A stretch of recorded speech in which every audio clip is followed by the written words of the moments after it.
গোটা উত্তরবঙ্গকে কৃষিভিত্তিক শিল্পের রাজধানী বানাতে চায়। সৃষ্টির পর থেকে উত্তরবঙ্গ গরিব নয়, গরিব করে রাখা হয়েছে। সেই বঞ্চনার সাক্ষী হয়েছে। সৎ মায়ের সন্তানের মতো উত্তরবঙ্গের সাথে আচরণ করা হয়েছে। উত্তরবঙ্গ আমাদের কলিজার অংশ। এই উত্তরবঙ্গ বাংলাদেশকে খাদ্য এবং পুষ্টি সরবরাহ করে, আর সেই উত্তরবঙ্গকে পিছিয়ে রাখা হয়েছে ইচ্ছা করে। আমি তার সাক্ষী হতে এসেছি। উত্তরবঙ্গ থেকে আগামীতে আমরা আর কোন বেকারের মুখ দেখতে চাই না।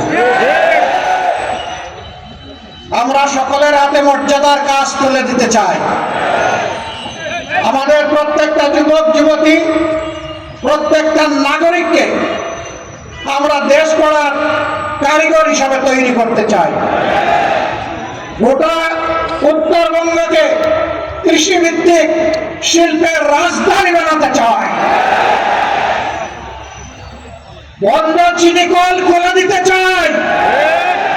শ্রমিকদেরকে কর্মক্ষেত্রে আমরা ফিরিয়ে নিতে চাই। ভাই, আমাদের কাছে কোনো কার্ড নাই। আপনারা সবাই ভাই বোনেরা আমাদের কার্ড। আপনাদের বুকে আমরা একটা ভালোবাসার কার্ড চাই। আপনাদের সমর্থন, দোয়া, ভালোবাসা দিয়ে আগামীতে বেকার এবং দায় দয়া মুক্ত একটা বাংলাদেশ আমরা করতে চাই। কারো দয়ার পাত্র হয়ে বাংলাদেশের কোন এলাকার মানুষ বসবাস করবে তা আমরা দেখতে চাই না। কে কার উপর দয়া করে জনগণের ট্যাক্সের টাকায় পরে দৌড়ে পথধারী, এ আমরা করব না। আমরা যুবকের হাত শক্তিশালী করব ইনশাআল্লাহ। আমরা যুবকের হাতও শক্তিশালী করব ইনশাআল্লাহ। পরিবার যেমন নারী পুরুষের সমন্বয়ে গড়ে উঠে সমাজের সবচেয়ে ক্ষুদ্র এবং সমাজের ভিত্তি হিসেবে পরিবার যেমন গড়ে উঠে, আমরা নারী পুরুষ মিলে বাংলাদেশকেও গড়ে তুলব ইনশাআল্লাহ। মানুষ আওয়াজ দেয় টেকনাফ থেকে তেঁতুলিয়া। ওই টেকনাফের উন্নয়ন জোয়ার আর আসতে পারে না তেঁতুলিয়া পর্যন্ত। আমরা এটা উল্টায় দেবো ইনশাআল্লাহ। বলবো তেঁতুলিয়া থেকে টেকনাফ। এতদিন টেকনাফ থেকে তেঁতুলিয়া হয়েছে, এখন ব্যালেন্স হওয়া দরকার। এখন হবে তেঁতুলিয়া থেকে টেকনাফ। আপনারা মন খারাপ করবেন না তো? আলহামদুলিল্লাহ। 4টা নদী, বিশাল নদী, আল্লাহর নিয়ামত। আল্লাহ তাআলা এই উত্তরবঙ্গকে দান করেছিলেন। তিস্তা, ধরলা, ব্রহ্মপুত্র এবং করতোয়া। আজকে আস্তে আস্তে উপর থেকে দেখলাম নদী নয়, মরুভূমি। মরে কঙ্কাল হয়ে আছে নদীগুলো। শরীরের ভিতরে যেমন রক্তের নালী, রক্তকে এক জায়গা থেকে আরেক জায়গায় পৌঁছে দেয়, আর তাই আমরা বাঁচি। যদি ওই রক্তনালী বন্ধ হয়ে যায় তাহলে মানুষ মারা যায়। আজকে আমাদের আল্লাহর দান এই নিয়ামত, নদীগুলাকে খুন করা হয়েছে। এই দেশের কি কোনো মা বাবা ছিল না? তাহলে আমার নদী মরে গেল কেন? ওরা জনগণের প্রতি 5 বছরে একবার দরদের হান্ডিতে জাল দেয় আর এটা উঠলাইয়া উঠে। বাকি 4.5 বছর ওদেরকে আর হারিকেন জ্বালাইয়া খুঁজে পাওয়া যায় না।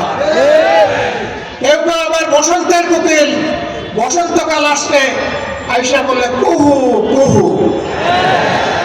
এরপরে এদেরকে আর খুঁজে পাওয়া যায় না। উড়ে আসে জুড়ে বসে মানুষের সাথে, তৃণমূলের সাথে, গরিব দুঃখের সাথে এদের কোনো সম্পর্ক নাই।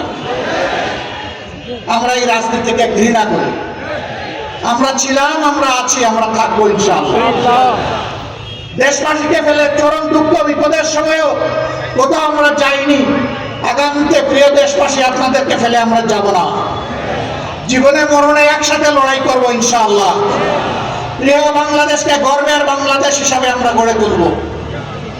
আপনারা দোয়া করবেন। আল্লাহ যদি আপনাদের মূল্যবান ভোটে ভালোবাসায় সমর্থনে 10 দলের এই সমন্বয়কে আপনারা পার্লামেন্টে পাঠান যাতে সরকার গঠন করতে পারে, আমরা কথা দিচ্ছি শুধু নদীর জীবন ফিরে আসবে না, মানুষেরও জীবন ইনশাল্লাহ প্রাণ চঞ্চল হয়ে ফিরে আসবে।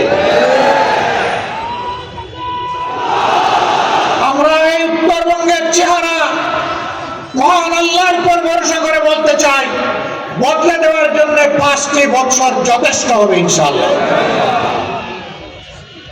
এখন যেমন আপনারা আমাদেরকে ভালোবাসা দিচ্ছেন, তখনও পাশে এসে একসাথে কাঁধে কাঁধ মিলিয়ে আমরা যদি কাজ করি, উত্তরবঙ্গের চেহারা বদলে যাবে ইনশাআল্লাহ। এ মাটি উর্বর, মানুষ